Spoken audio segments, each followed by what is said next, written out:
বিসমিল্লাহির রহমানির রহিম। সবাইকে শুভেচ্ছা জানাচ্ছি আজকের টিউটোরিয়ালে। আমাদের আবাটা থিম কাস্টমাইজেশনের টিউটোরিয়াল চলতেছিল। তো আজকে যে বিষয়টা নিয়ে আলোচনা করব, গত টিউটোরিয়ালে আলোচনা করতে গিয়ে দেখি যে টিউটোরিয়াল সাইজটা অনেক বেড়ে গেছে, তাই ওটা আর কন্টিনিউ করলাম না।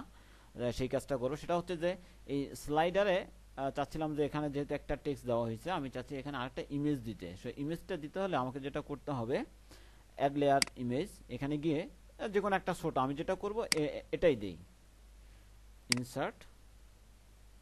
এখন এই ইমেজটা এটা কোথায় থাকবে, কোথায় থাকবে এবং এটা এই অর্থাৎ এই লেয়ারটা শুরু হয়েছে 1000 থেকে, আর এটাও যদি 1000 থেকে শুরু হয় তার মানে দুইটা একসাথে আসবে। আমি চাচ্ছি যে এটা আসবে তারপর এটা আসবে।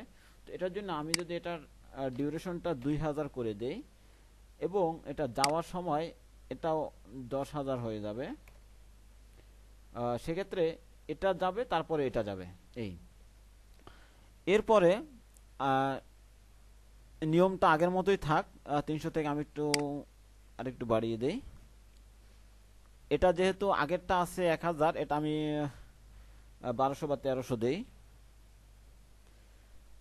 আর স্টাইলগুলো আপনারা চেঞ্জ করে নেবেন। এন্ড হবে 2300।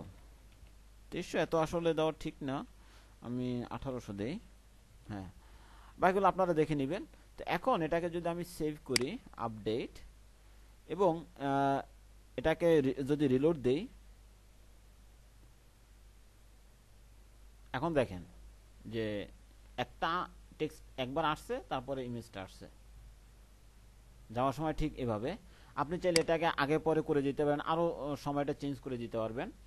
তো এখন স্যালারির কাজ মোটামুটি শেষ। তবে এখানে কথা হচ্ছে যে ক্লায়েন্টের যে রিকোয়ারমেন্ট ছিল, আচ্ছা আমি এটাকে একটু দেখি। সেটা হচ্ছে যে আমি আপনাদেরকে একটা ইমেজ দেখাই, অ্যাবাউট আস। এখানে গেলে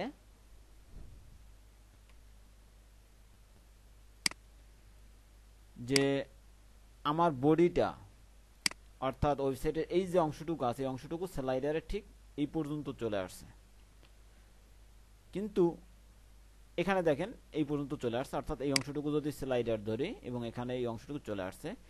ঠিক বডিতেও যে ফুটারটা নিচে আছে এবং এই কন্টেন্টটা নিচে নেমে আসছে, এটা এখন করতে হবে, যেটা আমাকে উপরে তুলতে হবে। আর উপরে তুলে আমাকে এখন মেনুর দিকেও খেয়াল করতে হবে, মেনুটা কেমন হবে। মেনুটার জন্য ক্লায়েন্ট আরেকটা ইমেজ দিয়ে দিছে, আর সেই ইমেজটা হচ্ছে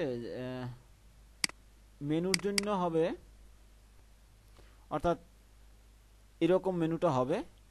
আর এই অংশটুকু হবে স্লাইডার, অর্থাৎ স্লাইডারের উপরে থাকবে, অর্থাৎ পুরো হেডার অংশটুকু জুড়ে স্লাইডার থাকবে এবং এই স্লাইডের উপরে আমার এই মেনুটা হবে।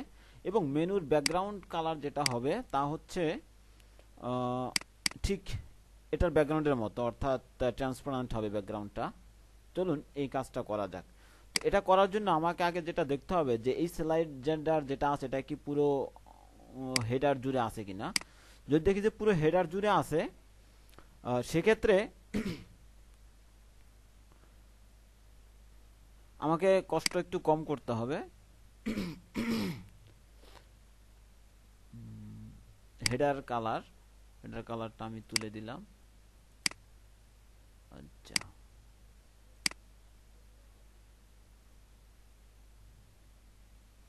এখন এখান থেকে আমাকে কালার তুলে তুলে দেখতে হবে যে আসলে এটার হেডার কালার কি আছে।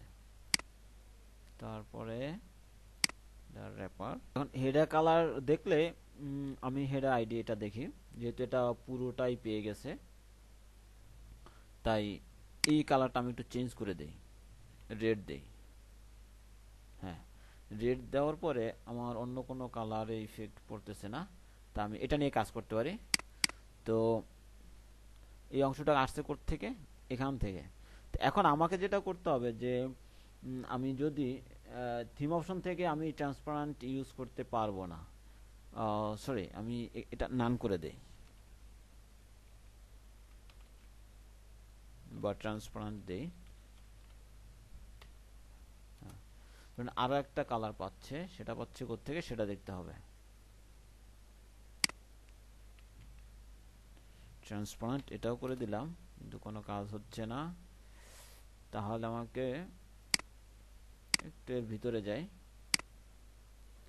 এখানে কোনো কালার দেওয়া আছে না সেটা দেখতে হবে। তো আমি একটু অফলাইনে এগুলো দেখে আসি। এখন এখানে যে সমস্যাটা হচ্ছে তা হলো যে হেডের কালার আমি সিলেক্ট করতে পারতেছি, কিন্তু এটার মূল কালার যে কোনটা সেটা বলা মুশকিল হয়ে যাচ্ছে। তো এতে করে সময় নষ্ট হয়। তো আমি যেটা করব, এখানে আরো বিভিন্ন স্লাইডারের ধরন দেয়া আছে, সেই স্লাইডারগুলো দেখব যে আসলে ওখানে কি কি রকমের স্লাইডার দেয়া আছে। তো সেই স্লাইডারগুলো দেখলে একটা আইডিয়া চলে আসবে। তো আমি রেভলিউশন স্লাইডারে আর কাজ করব না খুব সম্ভবত। লেয়ার স্লাইডারে যদি যাই, আমাকে এমন একটা স্লাইডার এখান থেকে বাছাই করতে হবে যেই স্লাইডারটা এই পুরো অংশটুকু নিয়ে যেই স্লাইডারটা অবস্থান করবে, আমাকে এরকম একটা স্লাইডার বানাতে হবে। এখানে স্লাইডার এরকম বানানো নেই, সেক্ষেত্রে তো বড় মুশকিল হয়ে যাবে। তো আমার যদি একটা ভুল হয়ে গেছে,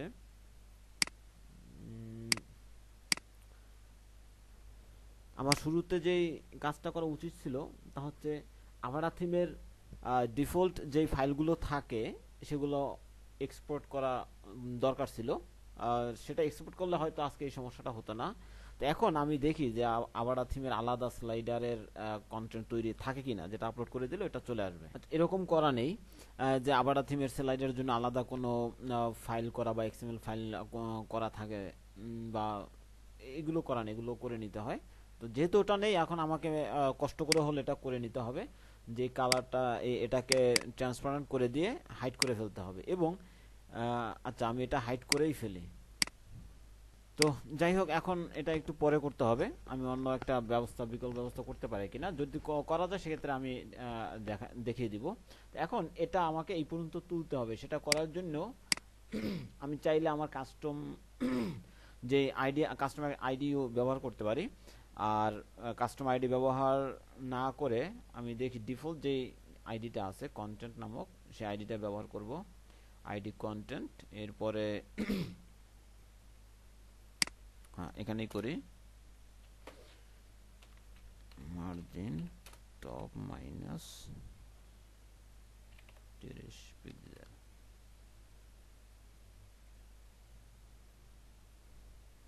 আচ্ছা,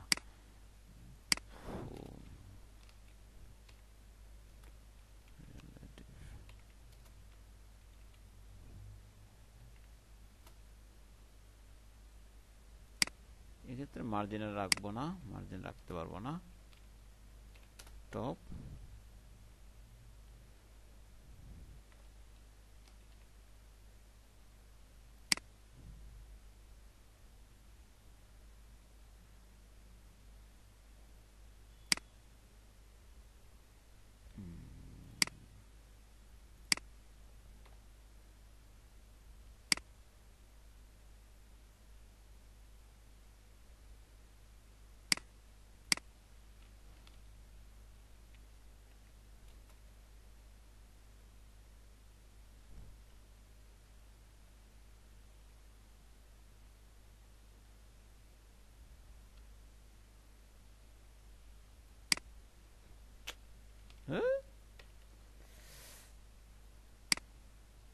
সব উল্টা পাল্টা হচ্ছে।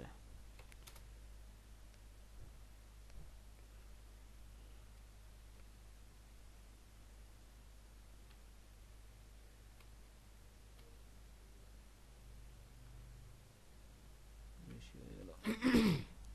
হ্যাঁ, 117 দিলে ঠিক মতো হয়। তো আমি এটা কপি করলাম, স্টাইল শিটে নিয়ে পেস্ট করব। এখন